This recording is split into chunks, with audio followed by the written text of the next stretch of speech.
សួស្តីបងប្អូនថ្ងៃនេះខ្ញុំបង្ហាញអំពី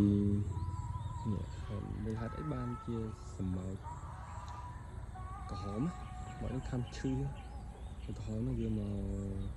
មកទុំនៅលើនេះជួយតបែកទេហើយជាពិសេសតបែកដែលទំចន្លោះជាងត្រួយមកល្អអញ្ចឹងណានេះបានឃើញច្រើនណាស់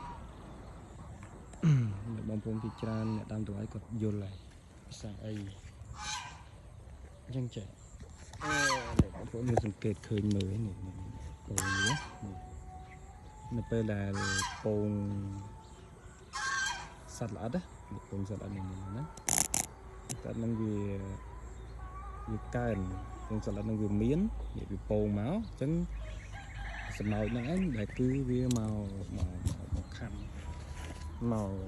ខំមកស៊ីណាពងហ្នឹងណាអញ្ចឹងនៅពេលដែលវត្តមាននៃពងនឹងមាននៅលើស្លឹកគឺត្រូវតែមានវត្តមានសម្បោចហ្នឹងឯងមកស៊ីសម្បោចហ្នឹងវាមិនមែនមកបេតមកក្រេបជក់នៅនេះទេគឺវាមកស៊ីពងហ្នឹងទេអញ្ចឹងណា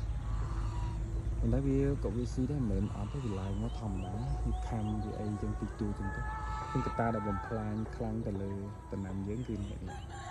គឺពងសត្វល្អិតហ្នឹងណា